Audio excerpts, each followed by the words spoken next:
बता दें, केंद्रीय मंत्री चिराग पासवान ने विधानसभा चुनाव में जनरल सीट से लड़ने के ऊपर जो सस्पेंस चल रहा था उसके बारे में सारा खुलासा कर दिया है। और विधानसभा चुनाव लड़ने के सवाल पर आखिर चिराग पासवान ने क्या कहा। नमस्कार, मैं हूं संजीव और आप देख रहे हैं आप तक न्यूज। अगर आप हमारे चैनल पर नए हैं तो चैनल को जरूर सब्सक्राइब कर लें। बता दें, चिराग पासवान ने बिहार विधानसभा चुनाव में जनरल सीट से चुनाव लड़ने की संभावना जता दी है। चिराग पासवान ने कहा है कि उनकी पार्टी ने प्रस्ताव दिया है जिस पर अभी भी चर्चा जारी है। केंद्रीय मंत्री चिराग पासवान ने जनरल सीट से चुनाव लड़ने को लेकर बड़ा बयान दे दिया है। दरअसल चिराग पासवान ने बिहार विधानसभा चुनाव लड़ने को लेकर कहा है कि पार्टी ने प्रस्ताव दिया है, मैं जनरल सीट से चुनाव लड़ूं। इस पर अभी भी और चर्चा होना बाकी है। उन्होंने कहा कि मेरे विधानसभा चुनाव लड़ने का प्रस्ताव पार्टी की तरफ से आया है और इस पर अभी भी विस्तार से चर्चा होनी है। वैसे में चिराग पासवान ने बिहार विधानसभा चुनाव को लेकर सस्पेंस जो है वो खत्म कर दिया है। उनका कहना है कि विधानसभा चुनाव लड़ने से उन्होंने कभी इनकार नहीं किया है और वे जनरल सीट से भी चुनाव लड़ सकते हैं। सूत्रों के मुताबिक एलजेपी संसदीय दल की बैठक में चिराग पासवान के विधानसभा चुनाव लड़ने का प्रस्ताव आया था जिसे उन्होंने मना नहीं किया और वे इस प्रस्ताव को मान सकते हैं, ऐसी बड़ी खबर है।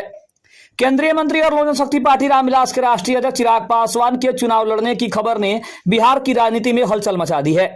जमुई से सांसद और चिराग पासवान के जीजा अरुण भारती ने सोशल मीडिया पोस्ट के जरिए संकेत दिया है कि चिराग पासवान सामान्य सीट से विधानसभा का चुनाव लड़ सकते हैं। इसके लिए राजधानी पटना का भी चुनाव किया गया है और साथ ही साथ चिराग पासवान के लिए भी कहा जा रहा है कि चिराग पासवान के लिए ऐसे सीटों का चयन किया जा रहा है जहां चिराग पासवान आसानी से चुनाव लड़ सके। इसके अलावा अगर बात करें तो राजधानी पटना और शेखपुरा में चिराग पासवान के स्वागत में पोस्टर लगाए गए हैं जिनमें उन्हें बिहार का भविष्य बताया गया है। शेखपुरा विधानसभा सीट से उनके चुनाव लड़ने की चर्चा जोरों पर है। आपको बता दें कि कुछ दिन पहले लोक जनशक्ति पार्टी का वो गुट जिसकी अगुवाई चिराग पासवान करते हैं उसकी संसदीय दल की बैठक हुई थी और इस बैठक में सर्वसम्मति से यह फैसला लिया गया था कि चिराग पासवान को विधानसभा का चुनाव लड़ना चाहिए। आपको बता दें कि बिहार में पीएम मोदी की रैली से पहले हुई पार्टी की इस बैठक में सबका यही मानना था कि चिराग पासवान बिहार में एक मजबूत चेहरा है और उनके लड़ने से पार्टी को बड़ा फायदा होगा।